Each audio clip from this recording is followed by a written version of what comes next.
Bem-vindo ao Conexão Gamer, um podcast no qual falamos sobre tecnologia, jogos, educação e muito mais. O episódio de hoje contará com a minha participação, Arthur. Eu sou um homem de cabelo cacheado, preto, com um bigode e uma camisa do Escola de Games, a um fundo branco. Eu tô aqui também com o Floro. Olá, como o Arthur havia dito, meu nome é Floro. Eu tenho cabelo curto, escuro, estou usando um headset, uma blusa bege e ao fundo branco. E também a Tatiele. Oi, gente. Então, eu sou uma moça branca, do olho meio escuro, com maquiagem, cabelo preto, com algumas mechas azuis e um fundo branco também, para variar. E o nosso convidado de hoje é o professor Igor de Oliveira Quinope. Se pudesse descrever pra gente. Olá a todos, sou um homem com algumas entradas no cabelo, mas o cabelo comprido, cacheado até os ombros, né? Uso óculos, barba por fazer, cara de professor cansado no final do período e com filho de 1 ano, com um mobile ao fundo e um trocador de fraldas também podendo ser visto por aqui, tá? Qualquer coisa o lo-fi vai ser um e, um e. Sim, vários.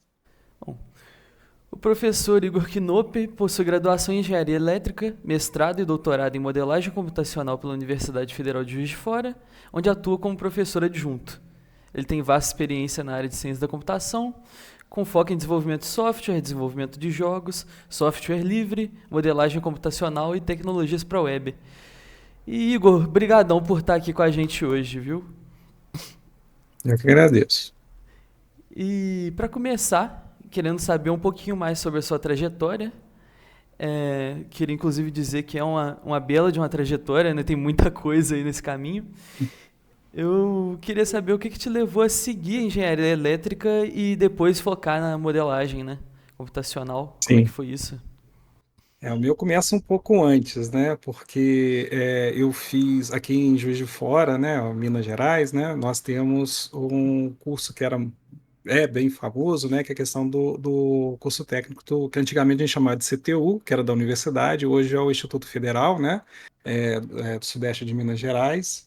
E nessa época, né? Assim, já antes da graduação, a gente já entrava para o curso técnico já querendo trabalhar, já querendo ir cair no mercado de trabalho. É muito parecido com o que hoje os alunos fazem na faculdade, né? Então, assim, muita gente passa pelo segundo grau ainda com aquela mentalidade de colégio, né? De fazer cumprir as disciplinas, mas depois que vai pensar numa profissão. E nessa época a gente acabava trabalhando antes. Então eu fiz o curso técnico em informática industrial, né, aqui, e consegui trabalhar foi algo que mudou muito a minha vida mesmo da graduação, né? Aí na época, né, assim, nessa época da graduação, a gente ainda não tinha um curso de ciência da computação na Universidade Federal, era um curso de matemática com ênfase em informática. E por mais que eu goste da exatas, de fazer algumas coisas, eu falei assim, matemática eu não vou fazer de forma alguma. E aí eu acabei indo para engenharia elétrica, né? Porque eu até pensava muito assim, eu gosto muito da computação, da informática como meio, né? Assim, como ferramental, né? Eu acho muito interessante essa parte. Vou tentar aplicar lá, né? E quando a gente entra na universidade, a gente vê que praticamente as disciplinas são compartilhadas entre os cursos, né? E aí eu fui puxando o que eu podia puxar, né, da época lá. A gente passa aquele perrengue todo ali das engenharias do ciclo base, né, que a gente tem ali, né? Acabei vendo muito mais matemática do que eu gostaria, né? Mas ainda tem que fazer, né?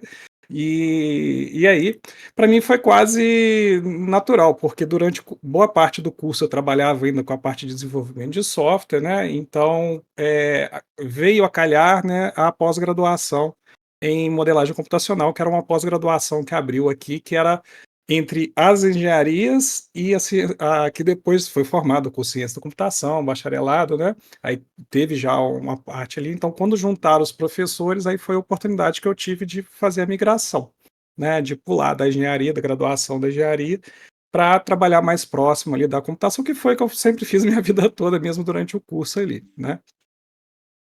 Então, foi muito nessa linha, né? Entendi. Então acabou que já teve o IF antes, né? Dando um boost Sim. aí. Inclusive, é Praticamente engraçado. define. Eu encontrei com o meu professor anteontem que me ensinou a programar. Né? Na época lá a gente aprendia em Turbo Pascal, né? Era Portugal e Turbo Pascal, né?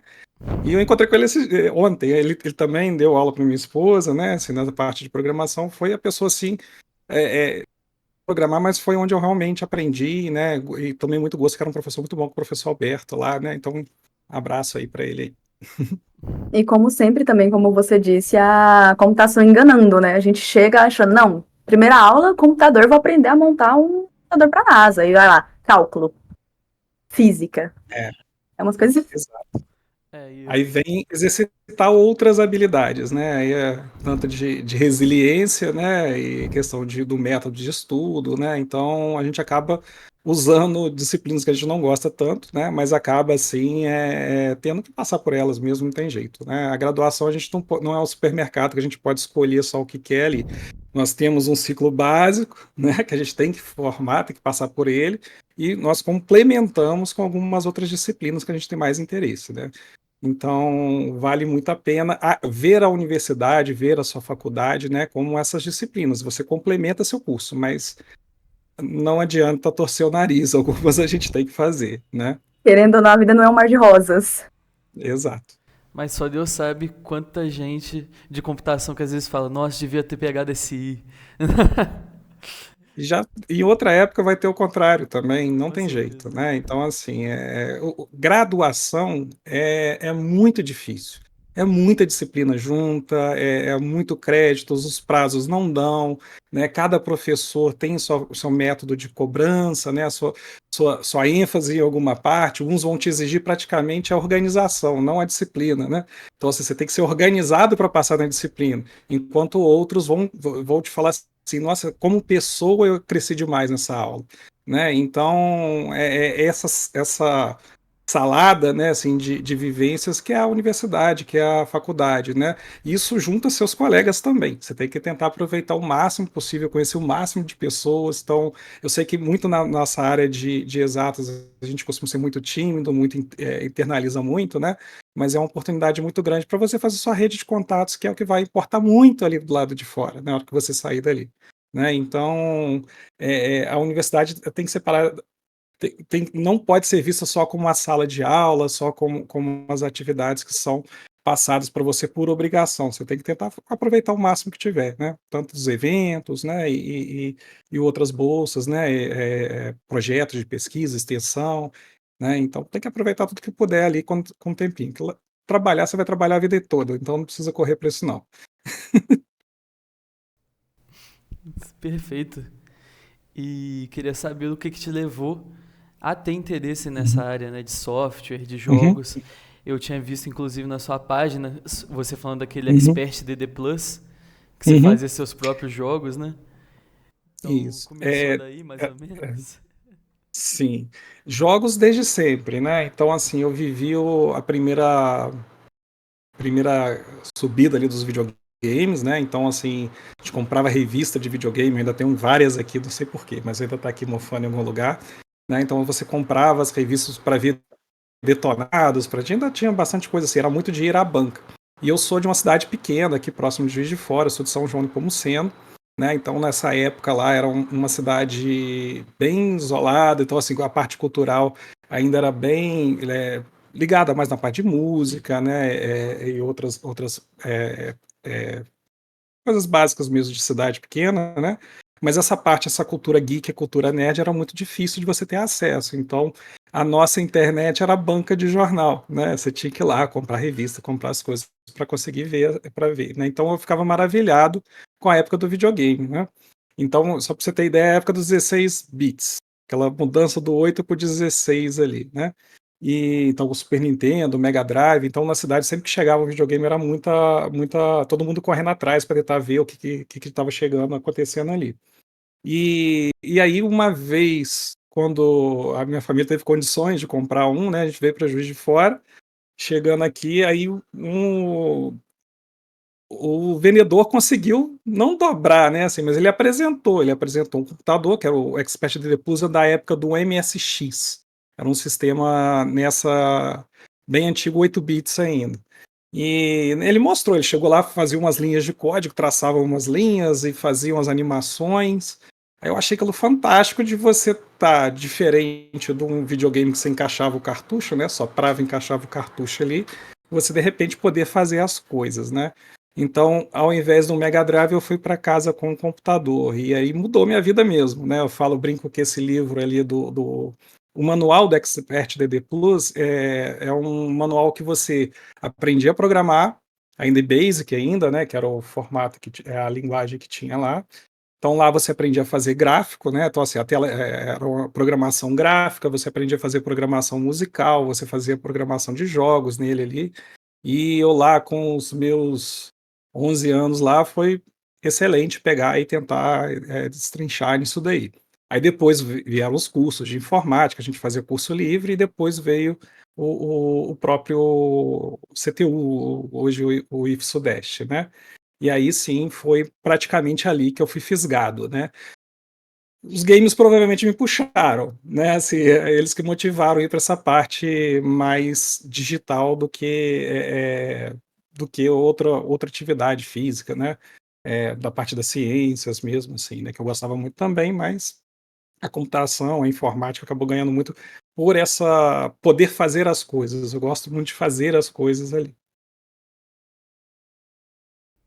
Pô, que maneiro, né? Eu não sei se vocês conhecem. Já tinha ouvido falar em MSX? Nem ideia, nem Basic Não. também, pra falar a verdade. Falando outra coisa. Não, sendo Falando bem nisso- sincera nas apresentações. Ai, desculpa. Não, Pode falar. só ia comentar Sendo que bem sincera nas Tranquilo, pode falar. Pode falar, desculpa. Não, eu só ia comentar que a única coisa que eu conhecia aí mesmo era essa cidade, né? Que é a cidade do meu pai também. São João Nepomuceno, grandiosa. Mas pode falar, Tatiana. Nossa, assim, sendo Cidade bem Garbosa. sincera. A gente ouviu falar sobre esse computador, sobre essa tecnologia, numa matéria em que o nosso professor falou assim: então, pesquisem os computadores antigos que existem aí e manda pra gente. Aí eu, nossa, serviu de alguma coisa.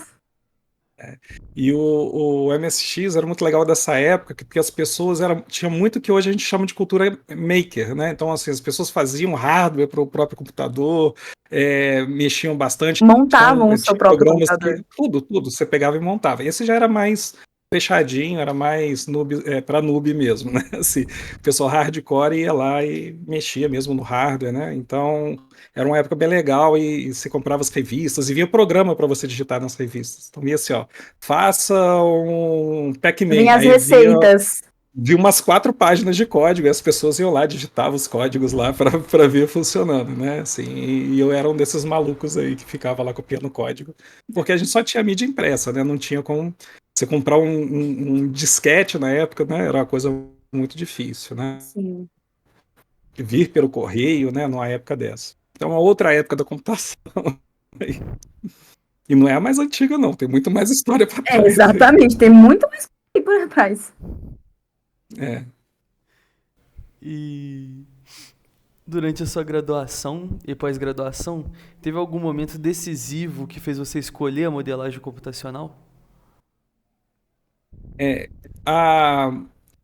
Uma coisa que eu sou apaixonado, né, que eu era apaixonado assim na engenharia, né, assim, pelo próprio conceito da engenharia, eu acho fantástico aquela ideia de você resolver problemas usando ciência, né, assim, praticamente observar, né, a razão e os efeitos, então você preocupar com o que você está fazendo, né, então ter um objetivo muito específico e tentar resolver ele ali com as ferramentas, procurar novas ferramentas, né, e não se apegar a elas, né, então assim ferramenta é ferramenta, ela não é fim, né? Você está resolvendo um problema ali. E eu gostava muito de sistemas dinâmicos e teoria de controle, né? A parte que eu acho muito legal, porque a gente acaba pegando, quando você pega ali para analisar circuitos, é muita análise, né? Então, assim, você está resolvendo um sistema que tem que ser resolvido todo de uma vez só. Depois, quando você vai para eletrônica, aí você começa a ter blocos de construção e tentar fazer alguma coisa, e você parte para a parte de síntese, né?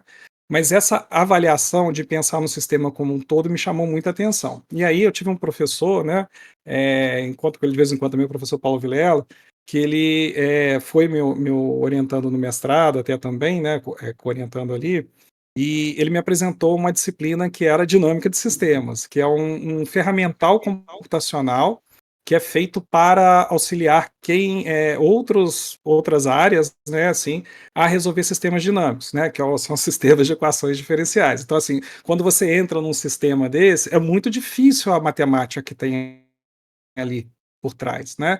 Você tem uma linguagem que você tem que vencer para você conseguir entender e resolver um problema, né? Então, é algo que você demora muito ali para conseguir fazer e chegar num ponto desse. E aí, ele tinha um software, né? Assim, uma linguagem desde a década de 60 já, né?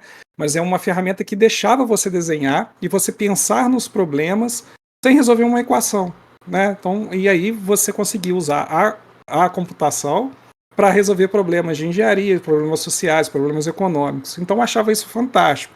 E praticamente definiu também minha linha mais de trabalho, que eu gosto muito de montar ferramentas, né? Então, assim, eu gosto de pensar como auxiliar as pessoas a resolver as coisas, né? Pode não ser a descoberta maior, mas eu quero deixar a vida da pessoa que está no meio do caminho, ou principalmente um monte de anônimos que nós temos, trabalhando, resolvendo coisas no dia a dia, né? Deixar a vida desse pessoal mais fácil, mais tranquilo, né? Fazer de forma mais eficiente. E aí acabou sendo um ponto de virada para mim, meu mote mesmo, para ir para modelagem computacional. Porque eu conseguia usar os fundamentos da engenharia, mas fazendo código, que é a coisa que eu amo fazer também. E agora indo para os seus estudos, para a parte da faculdade, para a parte da que a gente estava aprendendo, a como a gente pode desenvolver essas coisas que a gente tanto gosta, você participou de algum projeto ou alguma iniciativa durante esse tempo que foram marcantes na sua formação profissional? Sim, durante o próprio curso técnico, durante a graduação, né, eu atuei no centro, hoje é o nosso CGCO, né, o Arthur vai saber ali, o próprio sistema acadêmico da universidade que eu trabalho, hoje que eu trabalho lá, tem muito código meu ali, né, então assim, foi uma época de virada da universidade, era uma equipe pequena, né, então assim, comandada lá, na época, a equipe que eu trabalhava era a equipe do Eli Matos, hoje ele está na linguística como pesquisador lá, né, e eu aprendi demais, uma pessoa maravilhosa. E foi uma época que boa parte dos meus amigos estavam trabalhando comigo também, né? Então, isso foi durante a graduação e a gente aprendeu muito, né? Assim, a gente teve que solucionar problemas, muitas vezes com técnicas não tão recomendadas, né? Vulgo gambiarras, né? Mas as coisas funcionaram. Então, até pouco tempo atrás, você pensar num código aí de 15, 20 anos rodando, que o pessoal falou assim, olha, a gente tirou aquela sua tela hoje. Aí o pessoal me avisava ainda, né? Assim, falei, por quê? Porque não tinha uma outra solução, né? Então, A agora está pintura mudando, rupestre tem no uma meio equipe do muito maior. código. Exato, né? Aquela macarronada que o pessoal fala assim, não vou nem cutucar isso com o cabo de vassoura, né? Mas estava lá. E aí o pessoal foi fazendo. Então foi uma época que a gente conseguia, mesmo novo, né? Assim, muito novo, hoje eu vejo assim, né? Que a gente deu um impacto muito grande na própria instituição.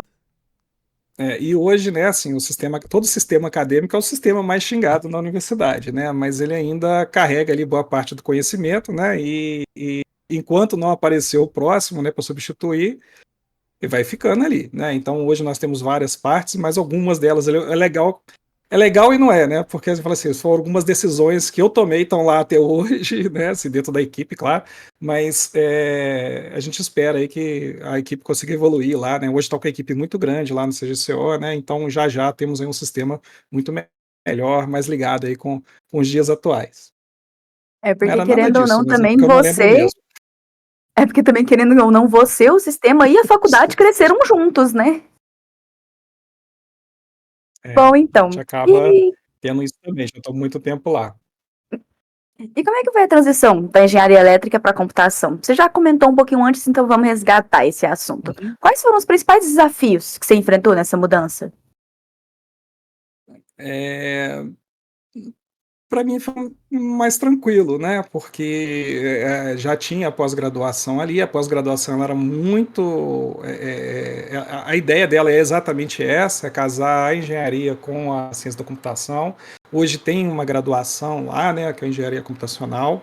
Nessa época era só o mestrado. Aí, assim que eu saí da graduação, fui dar aulas, né, na parte lá no próprio Instituto Federal. Depois foi o mestrado, apareceu, aí eu fui fazer o mestrado. Assim que acabou o mestrado, voltei para dar aula de novo e aí surgiu o doutorado. Aí eu emendei direto, né? Já foi dentro do programa, todo ali mesmo, né? Então foi algo muito tranquilo, assim, né? Porque ninguém é patinho feio ali na modelagem, é um curso interdisciplinar, né? Então você tem lá pessoas, tem biomédicos, eu trabalhava com biomédicos, trabalhava com engenheiros civis, trabalhava com pessoal que vinha da computação, matemáticos, né? E esse perfil se mantém lá até hoje, né? Então é algo muito legal, assim, a ideia do curso, né? Então não tive muito problema, não. Tá? E assim, logo que eu formei no doutorado, passei no concurso, então foi super tranquilo ali. Querendo ou não, também foi uma saladinha de fruta, né? Tinha muita gente de muitos lugares. Exato. E aí é legal é muito legal ver o pessoal da saúde fazendo matemática, né? Tendo que passar pelas disciplinas também, né? E tem disciplinas que a gente tem dificuldade, tem disciplinas que eles têm dificuldade, né? E a gente tenta ali se ajudar ali nesse momento. Então foi muito, muito interessante. E nós temos que estudar, né? Então, por exemplo, na própria nessa da pós, da modelagem lá, né, assim, por exemplo, trabalhar com sistemas biológicos. Então, assim, a coisa que eu amava do ensino fundamental, não pude estudar durante a engenharia elétrica, mas aí depois eu pude estudar de novo, voltar nisso na parte das ciências lá, né. Então, um pouquinho só, mas foi legal. E no contexto acadêmico, como foi a sua experiência com pesquisa durante o mestrado e o doutorado? Alguma pesquisa que você fez destacaria particularmente relevante na sua carreira? Teve alguma coisa que foi, bom, isso aqui vai ficar na cabeça? O meu é mais a parte de ferramenta, né? Então, assim, a pesquisa para mim, hoje, como professor, né, o professor da universidade, né? Assim, ela é um dos pilares que eu tenho que cumprir também, né? Mas da parte nossa ali de coisa minha, meu interesse é muito mais na parte de ensino, né? Então acaba que acho que não. Hoje a modelagem computacional ficou comigo, né? Então, assim, na época lá do mestrado eu acabei implementando uma linguagem visual, assim, implementando uma linguagem de outra pessoa, né? E depois eu consegui trabalhar mais um pouquinho com isso, mas ali eu fui muito na linha de workflow científico, né? Para minha tese foi muito mais nessa parte. Mas não era um assunto que eu queria muito, não. Então acabou que depois que a gente encerrou, falou, beleza, acabou. Aí eu cheguei num ponto que eu estava já como professor, já estava com as disciplinas que eu amava, que eu já estava dando aula já há mais de 10 anos, né? Eu já tinha já nessa parte de desenvolvimento. E ali eu falei assim, agora eu vou mexer com outra paixão minha também. Que aí eu fui para a parte de jogos, né? Então acabou que eu fui encostando essa parte do final ali da minha pós-graduação.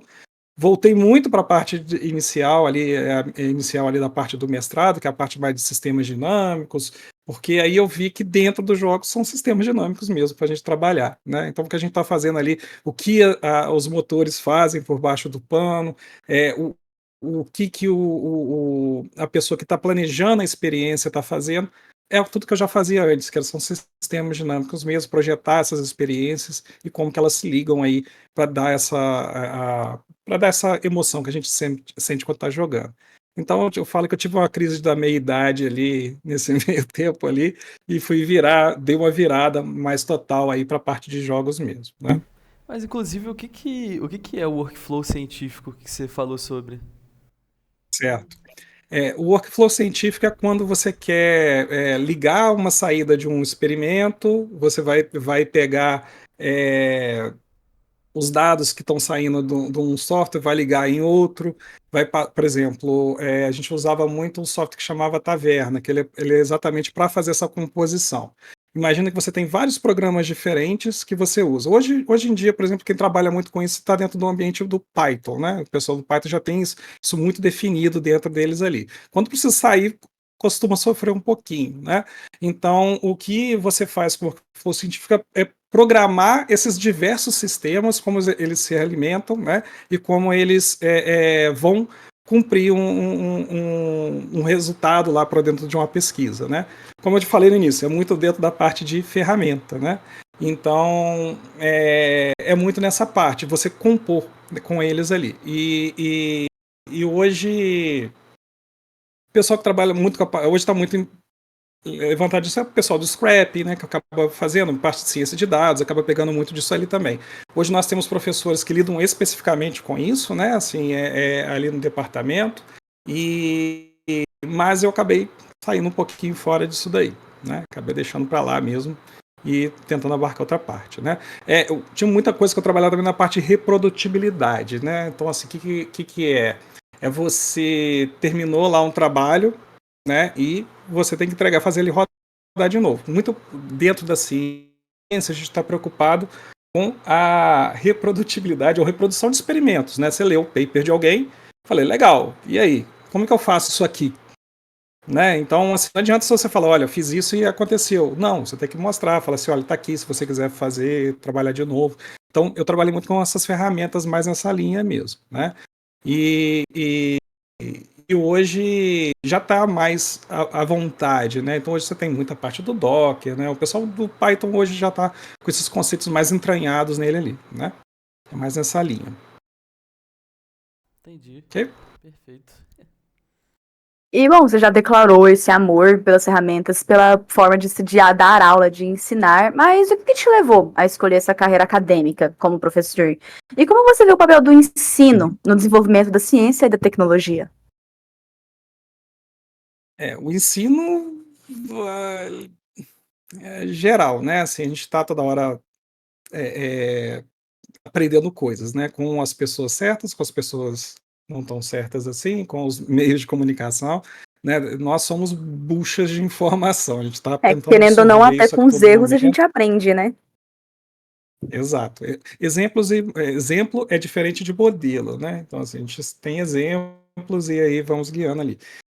Mas eu sempre gostei muito, mesmo lá na época do ensino médio, né? Do técnico, da hora que o professor passava trabalho, né, para fazer trabalho prático. E lá na época era um laboratório de AT, né, assim que a gente fala, que eram os computadores mais antigos, a tela era âmbar só tinha, não tinha cores assim. E eu gostava muito quando eu entrava ali, tava todo mundo desesperado, aqueles colegas todos desesperados, porque aí eu podia ir lá e tentar ajudar, falava, vamos tentar fazer assim, fazer assado. Falei assim, poxa, nossa, quero trabalhar com isso, acho que é legal. Será que existe alguma forma de eu ganhar dinheiro como sendo consultor dessa parte de programação, né? Eu não me tocava que isso ia ser professor, né? Então, aí depois de um tempo, né, assim que eu terminei a graduação, um professor meu do próprio curso técnico deu oportunidade de eu ir lá dar aula lá. Na época lá tinha uns sistemas lá diferente lá de fazer. E eu fui substituir ele em várias disciplinas. Então, eu peguei eletrônica, manutenção, montagem, alguma coisa de programação também, né? E eu amei a questão de estágio. Claro que a gente treme na base, né? Porque de repente vira do mundo para você uma turma inteira, né?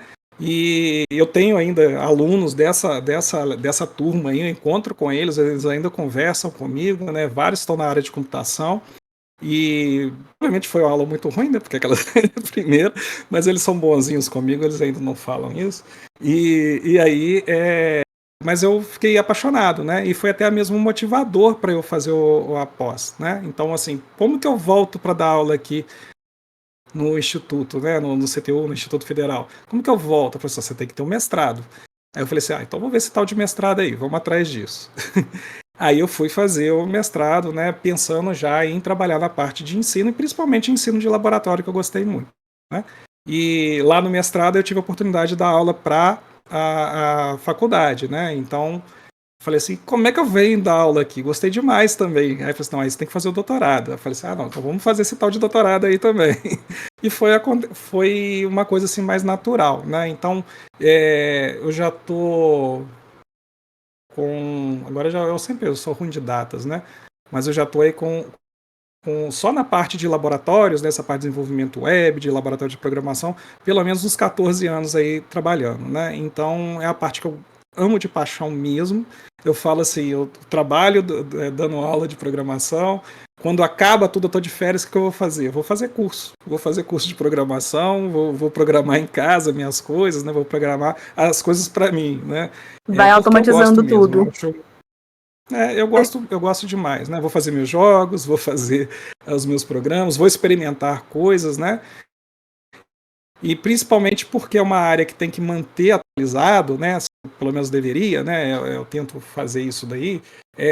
Tem coisas saindo a nível de meses, assim. Uma tecnologia nasce, ela tem um ápice ali, em menos de um ano ela cai de novo, já é substituída por outra. Então é muita coisa para estudar. Bom, então acaba que o que sempre alimentou você, essa vontade de ir atrás das coisas, era ensinar, né? Essa dependência emocional em trazer o conhecimento para as pessoas.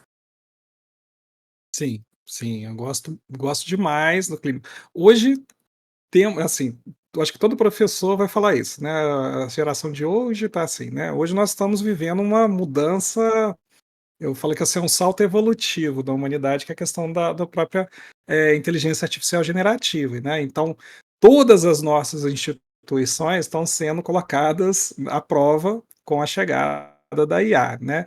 Então, o meu perfil, né, assim, de aula era muito laboratório, de ficar ali com o pessoal, né, trabalhando, vendo, mostrando o código para lá e para cá. E hoje nós estamos numa situação que o aluno joga a coisa no chat GPT e chega com um código ali.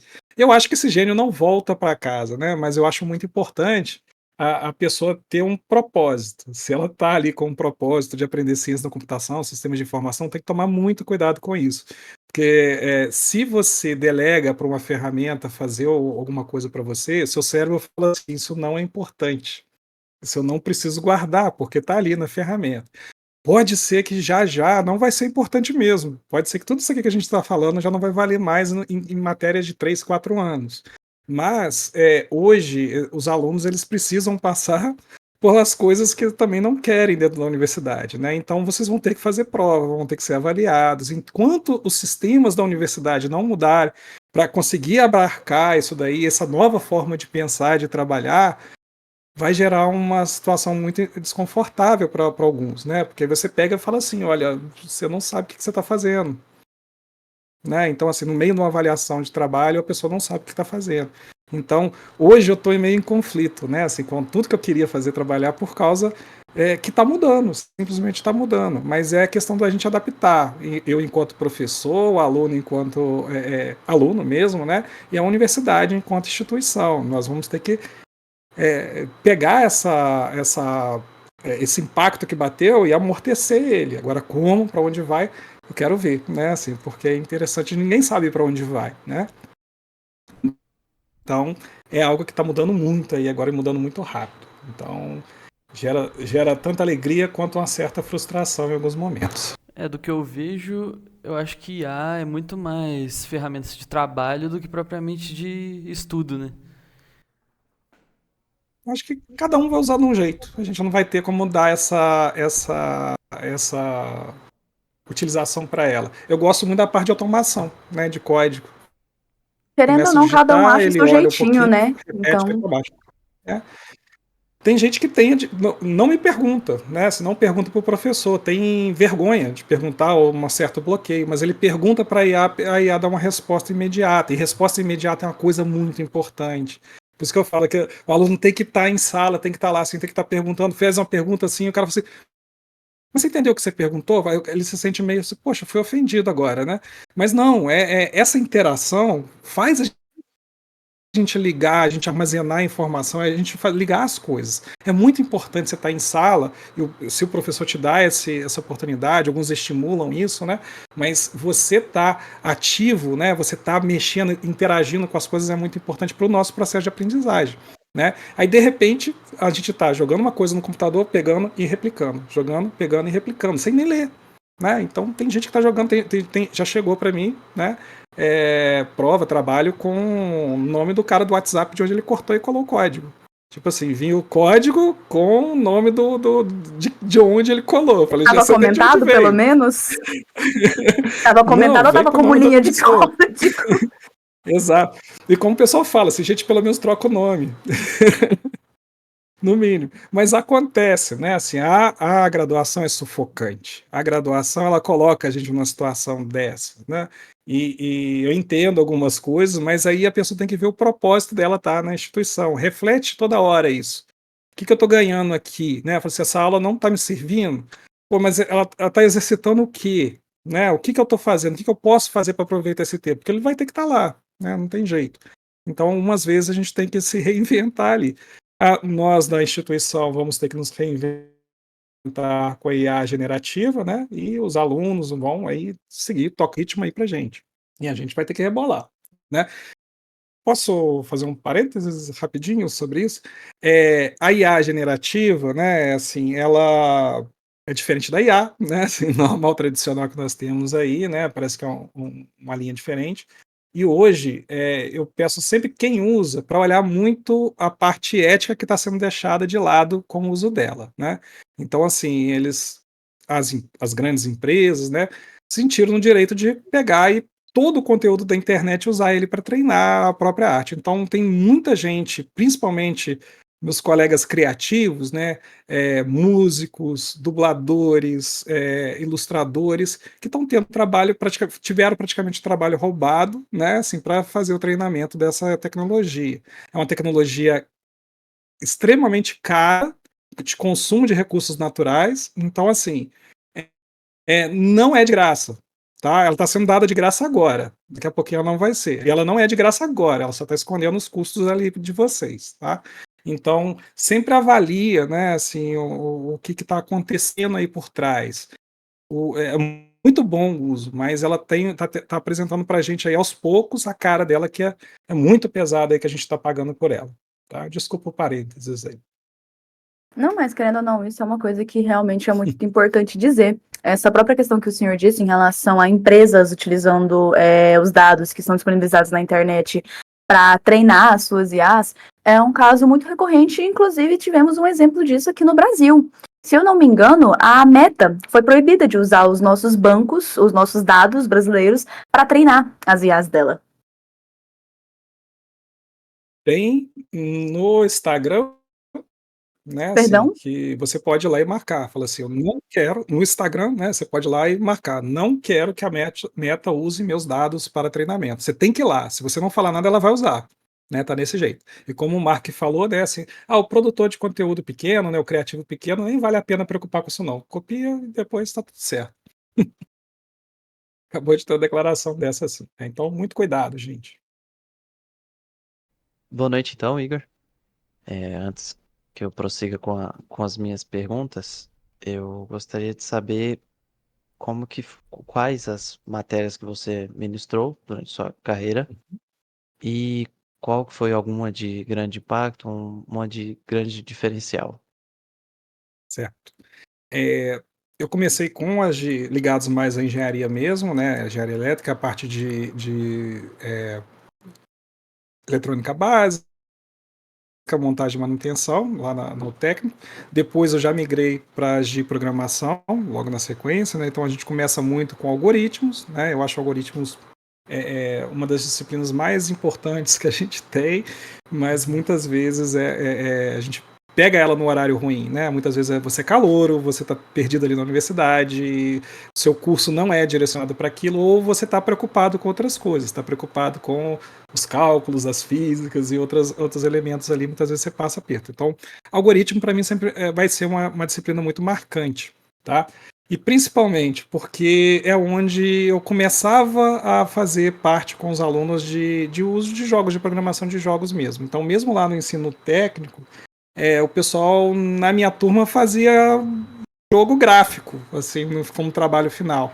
Eu sempre tive o hábito de botar um trabalho muito desafiador, no sentido assim, não era para reprovar ninguém, já praticamente o pessoal já estava aprovado. Mas eu pegava aquelas pessoas que queriam fazer, e ela falava assim, isso é impossível. Eu falava assim, não é.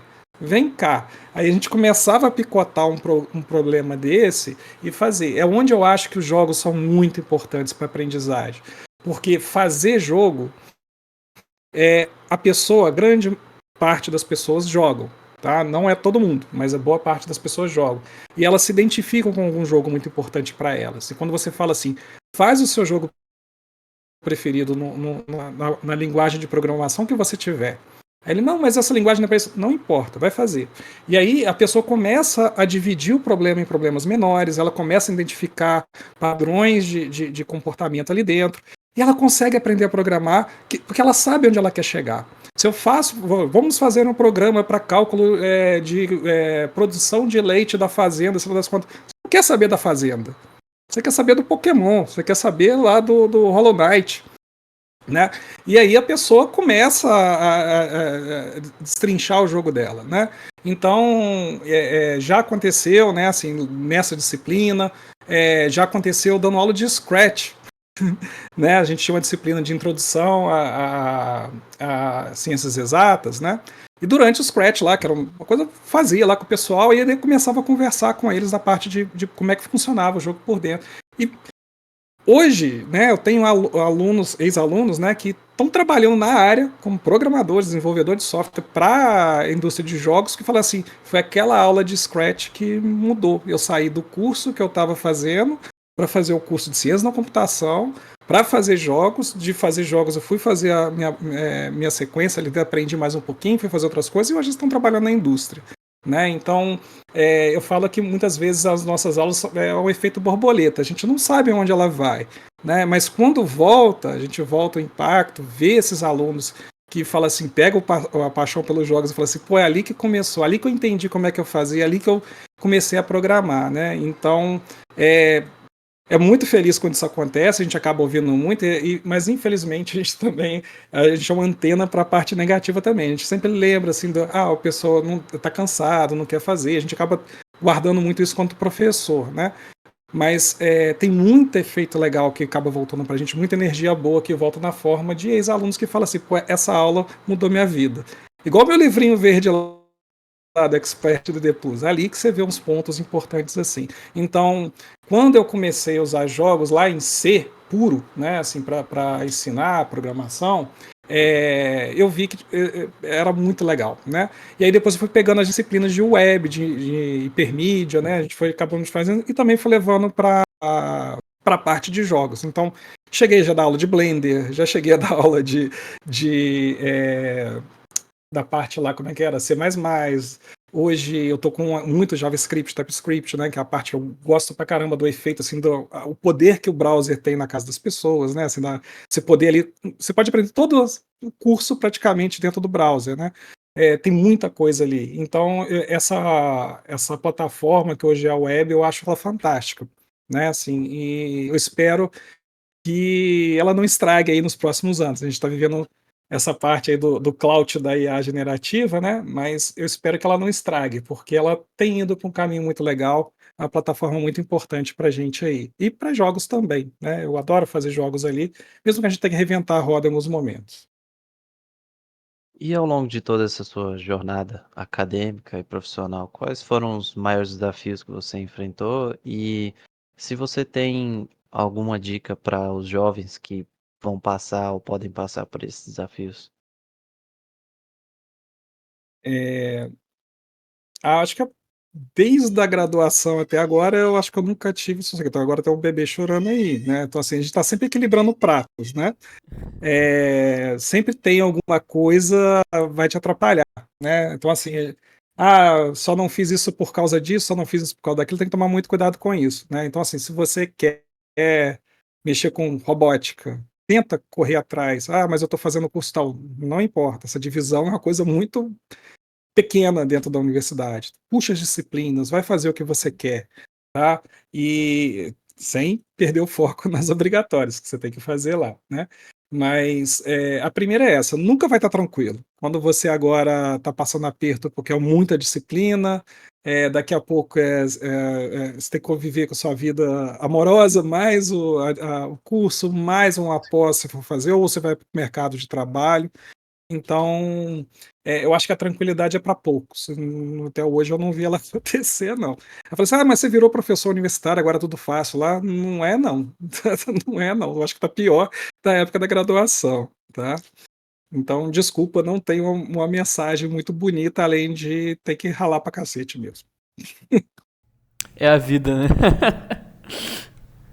Pelo menos a gente faz computação e a Se não gente nasceu sabe. herdeiro, Pois é. Mas eu acho que o nosso curso ensina a gente que a gente tem que lidar com problemas mesmo e é sobre isso, né? Não tem muito pra onde escapar. pois é. E depois de toda essa sua experiência no desenvolvimento de jogos e software livre, o que você diria que é a importância no software livre e desenvolvimento de jogos? O que é importante neles? Tá. Hoje, né, assim, quando eu comecei lá, vou pegar lá na época da graduação, assim, software livre era meio que tido como piada, porque você tinha que o domínio era todo tomado por grandes corporações, ainda é, né, mas as grandes corporações mandavam no meio de desenvolvimento. Hoje isso mudou bastante, né? Então, assim, o código praticamente é feito de forma colaborativamente. As nossas ferramentas, a grande maioria é gratuita, são poucos serviços que ainda são muito restritos, e aí tem um tier ali que você tem que pagar, alguma coisa assim muito específica, né? Mas já dei exemplos hoje, o próprio Blender, hoje nós temos a Godot aparecendo na parte de desenvolvimento.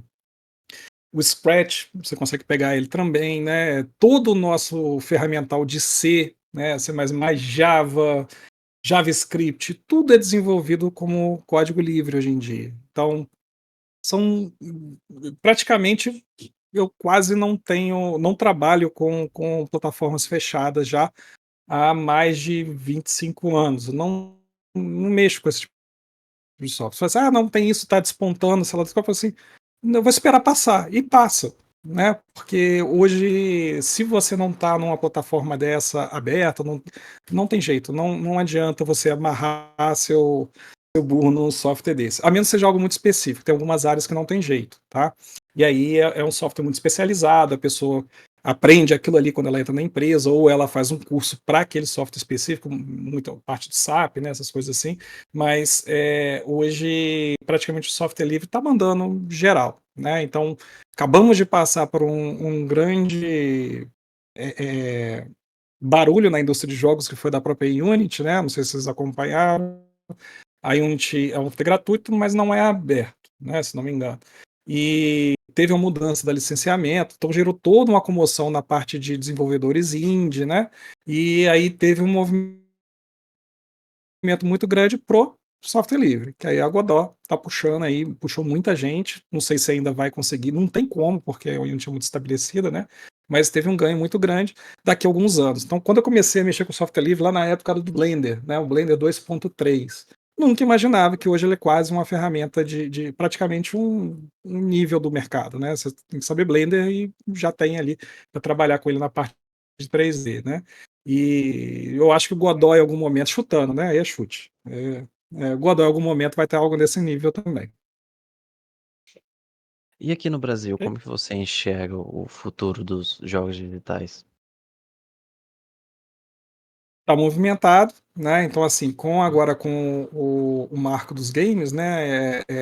Eu acho que a coisa vai melhorar muito, muito mesmo, né? Então, as empresas agora vão ter estímulo para trabalhar, né? Já mudou toda a parte de incentivo fiscal. Alguns games vão poder participar de editais, né? De fomento.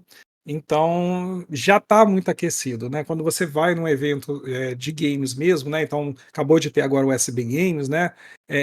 A interação é muito legal entre a academia e a indústria, né?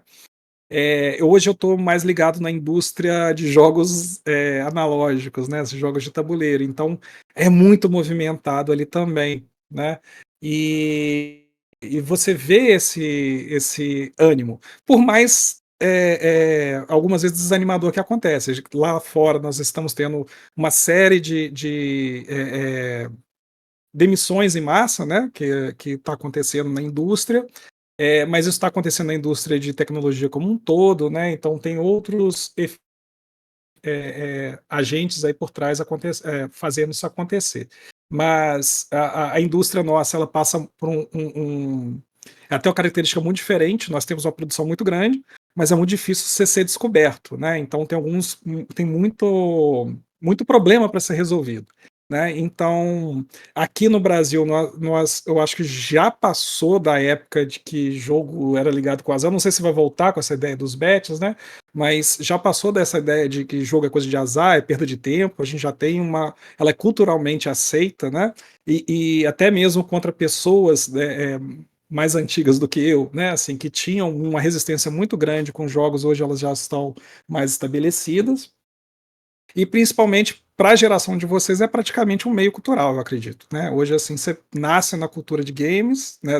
Ou melhor, você se identifica na cultura de games ali, segue com ela, e é algo já beira o social ali no meio do caminho, né? Então, eu acho que é natural a gente começar a ter mais empresas, começar a ter mais desafios ali, e também é mais natural outros meios, como fomentos culturais, né? E empresas públicas, né, assim, também fazendo essa parte de fomento para absorver essa geração de jogos, né? Eu tenho interesse principal na parte da parte educativa, a gente consegue mexer um pouquinho, né?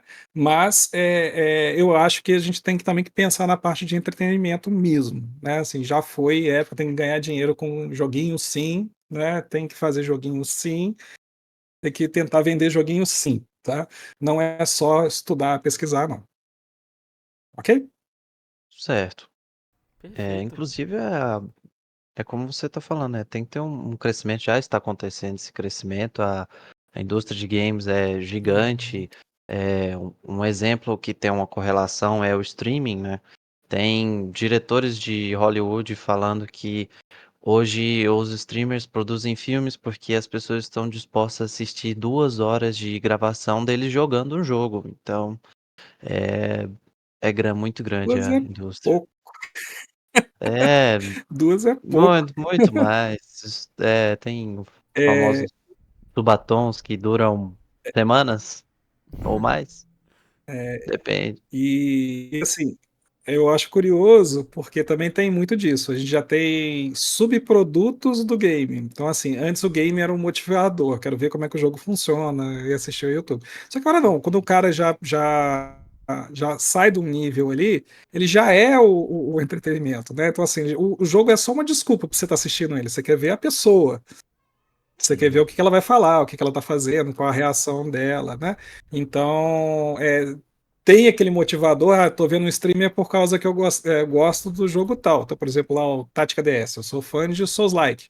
Aí comecei a assistir por causa do Souls-like. Mas de repente eu comecei a assistir o Renato, né? Porque eu queria ver o que o Renato tá fazendo, o que ele tá fazendo. Mesmo sendo um jogo que eu não acho tão interessante. Mas aí eu queria assistir o YouTube, ou o streamer ali para ver o que ele tá fazendo. E aí vai acompanhando, né? Então já temos aí, né, assim, formas de consumir jogos muito diferentes de só jogar também. Né? Também tem muito disso. Tem muita gente que prefere assistir do que jogar.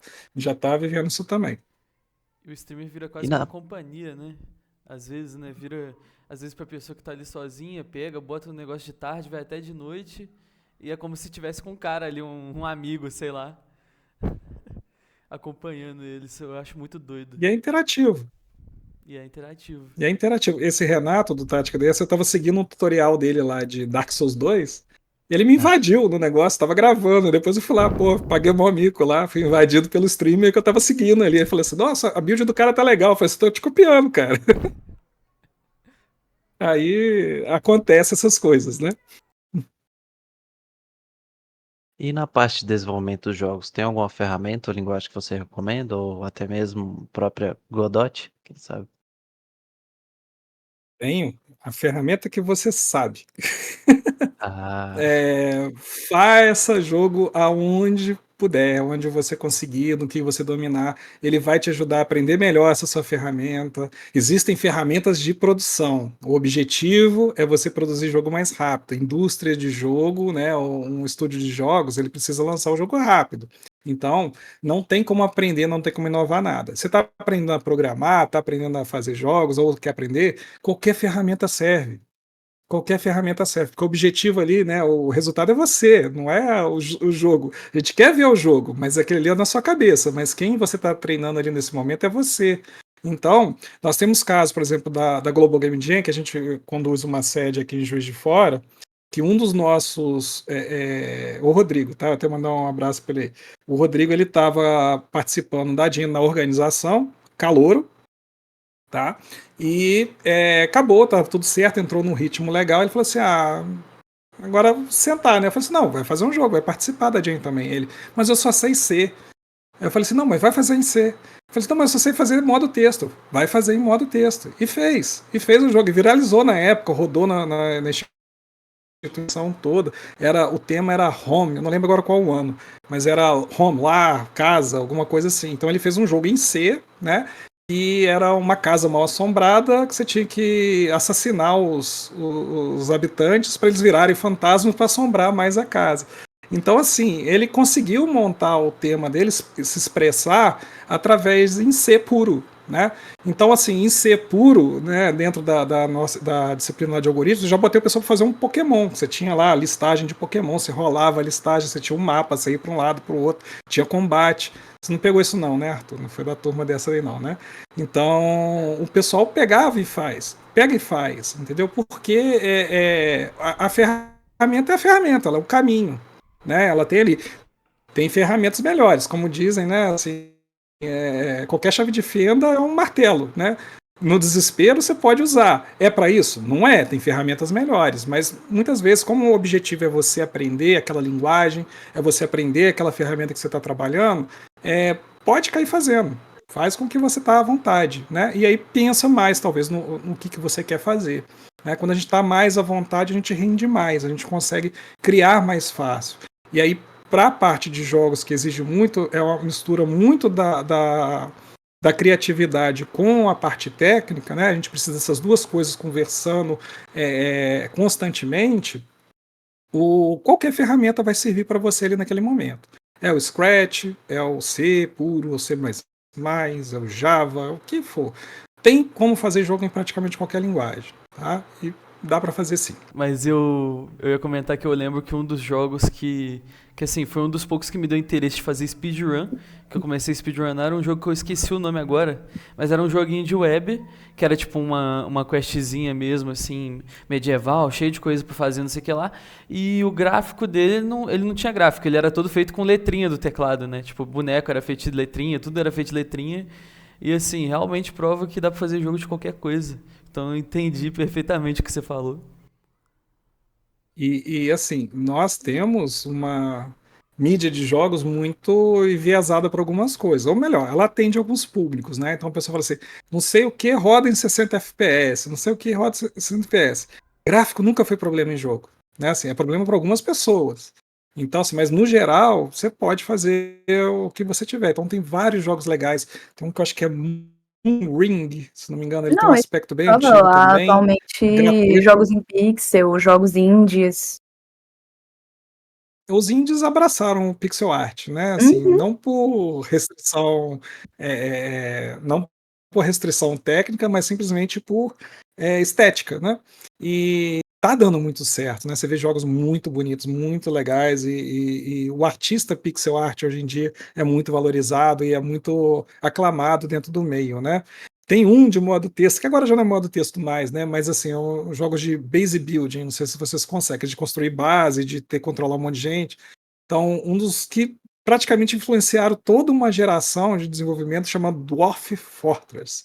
Ele era só modo texto. É exatamente, você olha, você parecia Matrix, aquele monte de coisa rodando na tela, letrinha, e era um dos jogos mais complexos de simulação de fantasia.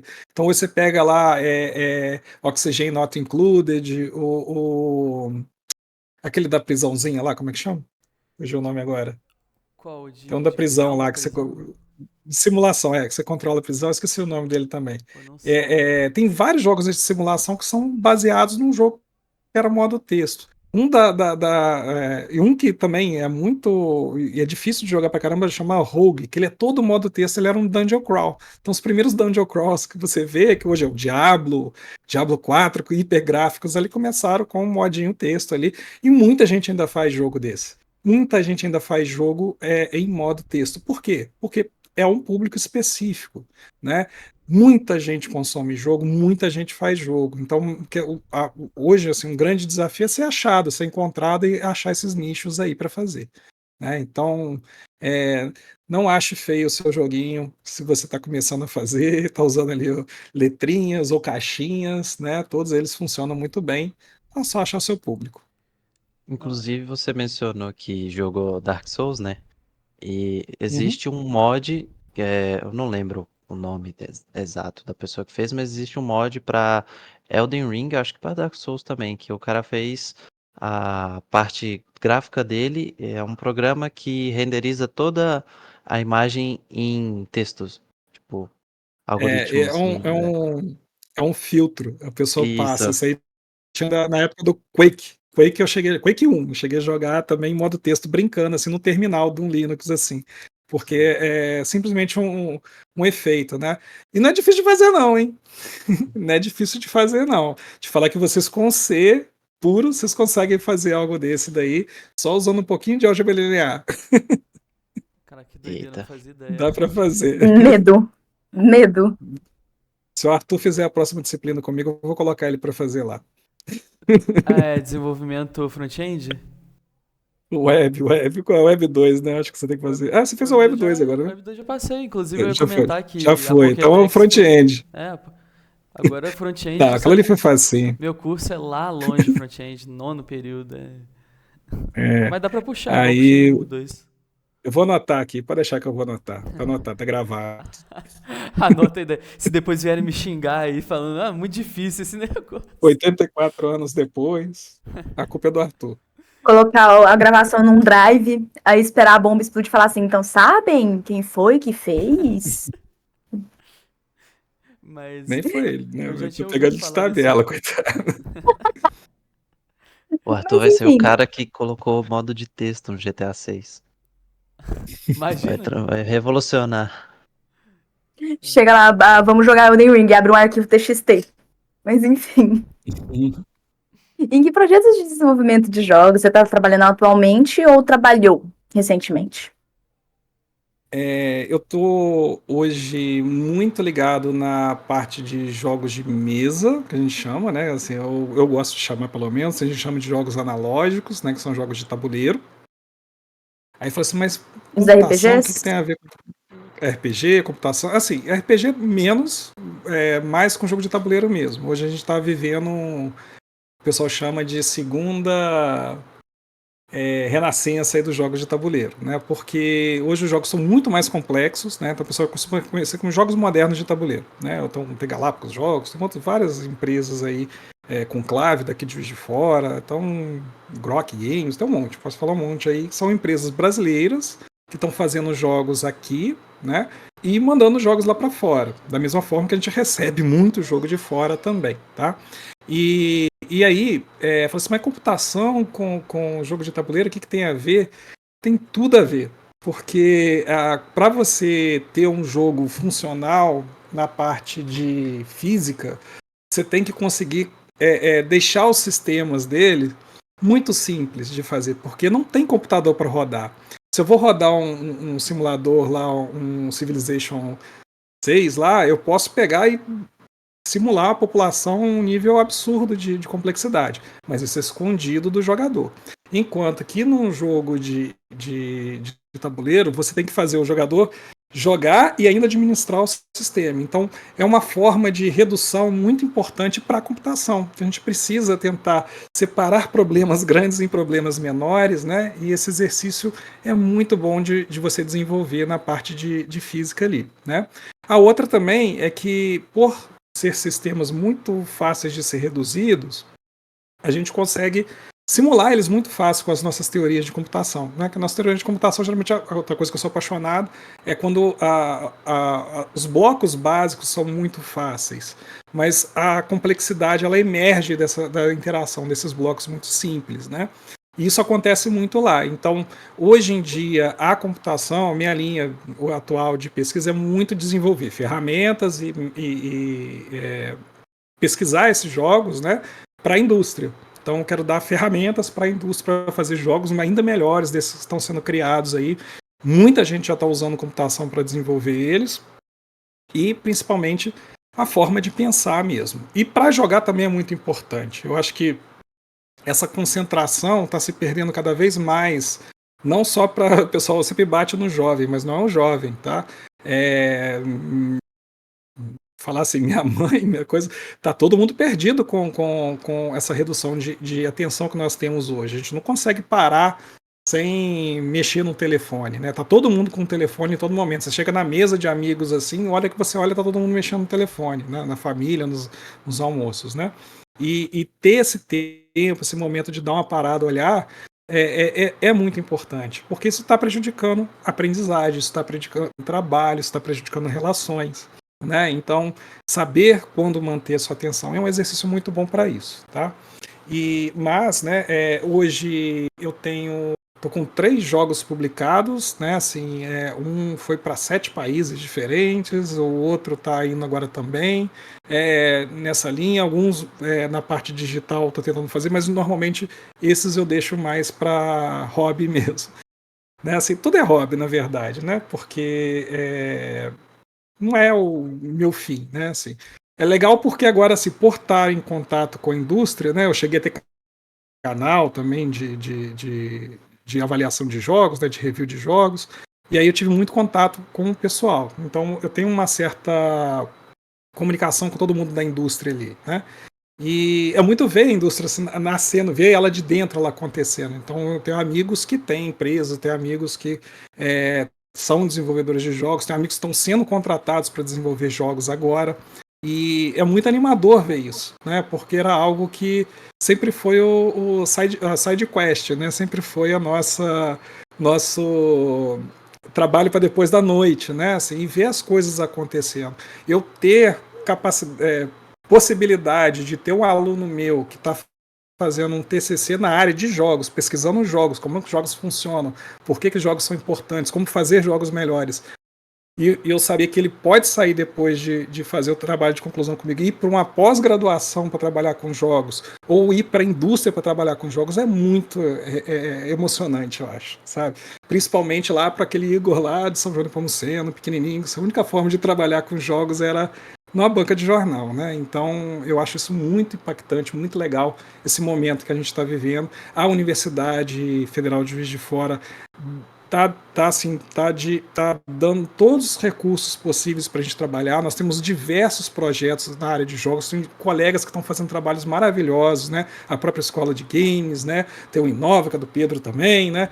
E todo mundo, né? Tem pessoal da área de educação, da área de computação gráfica, todo mundo trabalhando com jogos ao mesmo tempo, é algum grau, né? Pessoal de inteligência artificial, então é muito motivador ver isso acontecendo dentro da instituição federal.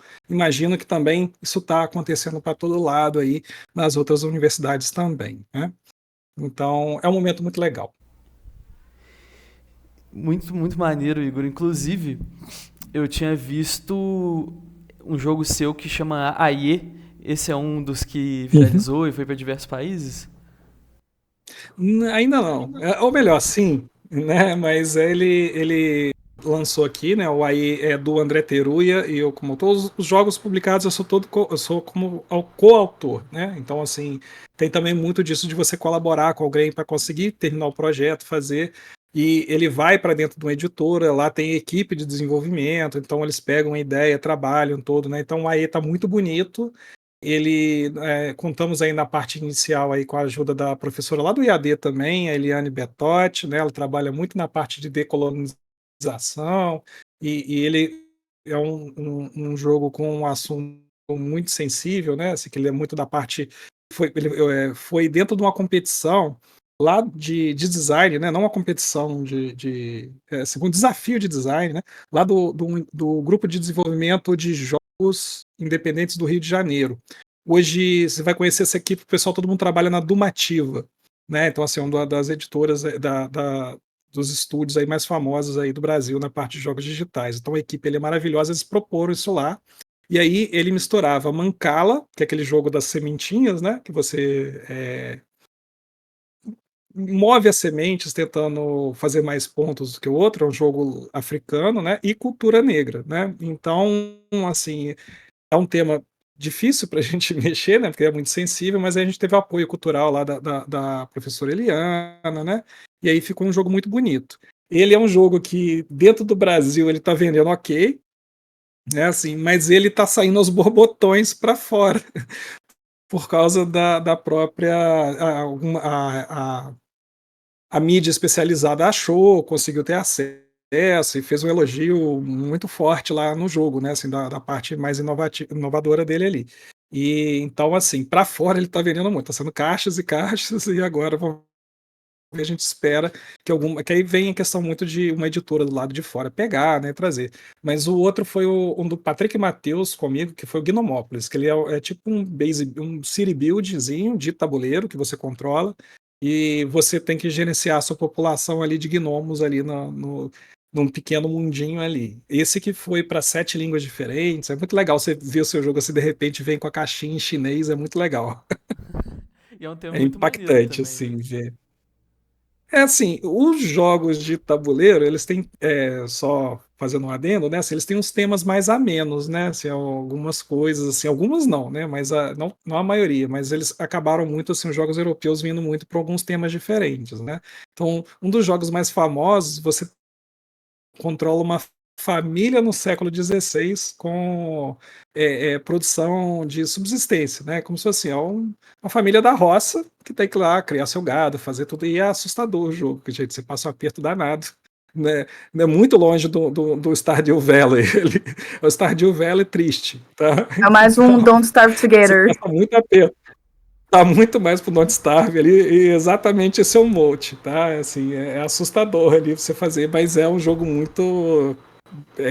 Você frita muito em cima para conseguir fechar as contas, né? Alimentar todo mundo. Então, é muito legal ver assim como os temas vão passando. Você tem lá de matar zumbi, tá saindo agora do Jovem Nerd lá também, que são dois queridos que fizeram o design, o Jordi e o Renato, é aquele do Ozob, né, do Jovem Nerd, tem lá um personagem lá deles específico, tá saindo agora, já bateu 3 milhões aí em financiamento coletivo, né, então é um sucesso muito grande que tá tendo, e tá tendo público para isso, né, é muito legal ver essas coisas de dentro, cara, é muito maneiro, assim, parece que é algo muito inatingível, mas não é, né, nós temos alunos que estão trabalhando na indústria já, né, já saíram ali da gente ali e conseguem trabalhar, isso é muito legal,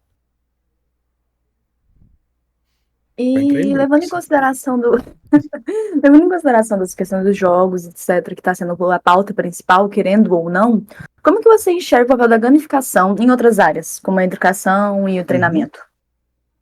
É, gamificação, ela tem que ser feito com muito cuidado, né? Assim, que a gamificação é você tirar elementos dos jogos e colocar elas num contexto diferente, seja no- na empresa, nas aulas, num exercício físico, né? Então você pega aqueles elementos de jogos que te motivam, né? Que ou pelo menos assim a gente reconhece que motiva jogadores e tira eles de contexto e coloca lá.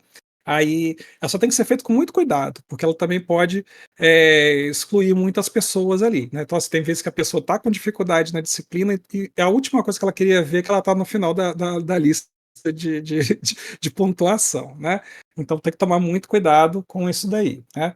Agora, o que eu mexo hoje mais, né, assim, não é muito. Eu gosto da gamificação, tenho interesse em alguns aspectos dela, mas eu mexo muito mais com jogos sérios e com jogos para entretenimento mesmo, né? Então, assim, um jogo sério é um jogo que ele tem que ser divertido, ele é um jogo completo, ele é um jogo feito, ele é um jogo bem feito, né? E ele passa uma mensagem que você quer passar, né? Então você tem um objetivo para acrescentar nele ali. Então é uma área que eu acho mais divertida de trabalhar, né? Assim, eu acho mais motivadora, porque eu consigo ainda fazer o jogo, consigo planejar ele de forma legal, consigo usar todo o ferramental que eu tenho, mas eu tenho que tomar cuidado se eu estou passando a mensagem correta, né? E o que, que eu quero fazer com ela ali. Mas eu espero que a pessoa jogue meu jogo porque ele é divertido, né? Claro que provavelmente ele vai aparecer num contexto de educação, né? Então, com a professora Priscila, lá da própria universidade, já levei vários jogos meus de tabuleiro para o pessoal jogar dentro das aulas. Então, juntava assim, tem várias fotos lá do pessoal. A gente usava um jogo normal, né? Não era um jogo feito para ser educativo ou para ser sério. Era o Power Grid, um jogo de gestão de indústria de energia elétrica. gente colocava que lá os alunos ficavam loucos com ele, assim, era complexo, né, assim, mas quando você botava uma equipe, já mudava a dinâmica, mudava completamente. Aí tem alguns alunos meus que já estão fazendo jogos sérios para algum conteúdo específico. E aí, mas o jogo tem que ser maneiro. Então a pessoa sentava assim, né? A gente usava na disciplina dela lá, né? Então a pessoa já sentava assim meio desanimada. Falou assim: lá vem um jogo educativo. Já vi que vai ser bomba, né? Aí começa a jogar e não, e muda. O cara começa a levantar na cadeira, começa a discutir, começa a falar com o outro, começa a coisa. Aí a coisa muda de figura. Essa parte, esse brilhozinho no olho aí que eu quero. Que é essa parte que eu acho legal, que é onde que os jogos podem atuar. Mas, né, é só mesmo tomar cuidado. Eu acho que a gamificação ela pode ser muito mal usada se não for feito direitinho, né? Então vai ser ponto do mesmo jeito. A pessoa tá trocando ponto, que é o ponto com a carinha feliz assim em cima, né? Aí não muda muita coisa. Entendo, entendo. Inclusive, só fazer um comentário que você não é o primeiro que falou isso da gamificação, né? De ter que tomar esse cuidado. Em relação a jogo sério, é interessante você falar que você, às vezes, assim, leva para outros tipos de turmas, né? Você estava fazendo colaboração com a professora do IAD e tudo mais, porque uma parada que já, tanto o Sérgio, né, quanto o Thales, que são convidados que já passaram aqui, eles comentaram, é que, assim, fazer jogo é uma parada multidisciplinar, né? Não é uma parada que para na computação, tem todo tipo de Totalmente. gente. O AE, então, eu imagino que deve ter envolvido bastante pessoas, né, de grupos Sim. diferentes e áreas diferentes. É, o Leon é design gráfico, o Luiz Francisco trabalhou, o game developer, né, que é a pessoa que transforma ele meio em produto ali, ele é o Robert Coelho ali, né, ele é diretor de teatro. A professora ela trabalha na parte de decolonização, né, toda a parte cultural ali, né, representação. E o Patrick, né, desculpa, o André, o coautor, né, o autor e eu sou coautor, né, ele é arquiteto, né, então assim, você pega a composição só desse produto é uma coisa diferente, né, e jogos, eles são interdisciplinares totalmente, né, então uma frase maravilhosa que eu vi essa semana, né, foi assim, o jogo, tratar o jogo como um produto, né, assim, como negócio, é complicado porque ele é uma obra de arte. E tratar o jogo como uma obra de arte é complicado porque ele é um negócio também. E tem isso, ainda tem, além da parte técnica, você tem a parte criativa, né? Tudo é criativo, né? Mas você tem a parte de artística dele ali, né? E você pega narrativa, ilustração, música. Você ainda tem a parte de negócio, ele tem que ser um produto viável, né? Então vai muito aí de qual é a sua vertente, né? Então o pessoal fala assim, o pessoal da narrativa fala, olha, narrativa, você tem que ter o jogo tem que ter 3 atos, e tem que vir, tem que descrever, o jogador tem que se identificar qual é o papel dele ali dentro. Tá certo. Aí vem outro que trabalha com jogo abstrato e fala assim, não, o jogo importante são os sistemas, como é que eles se relacionam, quais são as decisões importantes que tem ali. Tá certo também. Aí vem outro e fala assim, não, o jogo ele tem que compor uma atmosfera que a pessoa se sente imersa nele ali e consegue sentir as coisas. Tá certo também. E tem outra pessoa que chega e fala assim, não, o jogo ele é um produto, ele tem que suprir uma demanda, ele tem que vender, ele tem que repercutir nas redes. Tá certo também, né? Ele é tudo isso ao mesmo tempo e não é nada, nenhuma dessas sozinho, né? Então é muito legal e muito difícil trabalhar com jogos, né? Por causa disso, que você acaba tendo que ter essa visão um pouquinho maior, saber onde você está nisso daí e respeitar os colegas que sabem muito mais que você das outras áreas ali para conseguir chegar com um produto legal, sair ali com um jogo que é impactante e dentro de um público vai atingir, né? A gente não pode falar que existe um jogo que pega massivamente, não existe isso, né? Todo jogo ele chega num público específico ali. Ok? Perfeito, Igor. E aqui para finalizar agora, né, eu vou fazer a pergunta para você que a gente sempre fala no final de todo o episódio, que é a partir de sua experiência, qual é a próxima fase para sua área de atuação? Certo. É difícil. É, eu acho que basicamente é tentar fechar os projetos também, tá? Porque tudo na área de jogos você vai ver, você vai encontrar todo mundo que está fazendo um jogo, ele interrompeu em algum momento, alguma coisa aconteceu, alguma coisa parou para ele não concluir. Então hoje na parte de pesquisa, né, assim, eu espero ali tô com uma equipe maravilhosa, tô com os alunos fazendo um trabalho fantástico, tanto na parte de iniciação científica quanto na parte de extensão, né? E eu quero ver muito que eles consigam concluir, né? Assim, a gente consiga concluir ali dentro, que esse pessoal continue no meio. Eu espero muito que dentro da própria universidade a gente tenha ali um estúdio piloto, alguma coisa assim, um estúdio júnior, né? Uma empresa júnior da parte de jogos mesmo, que vai integrar vários dos nossos institutos ali em algum momento.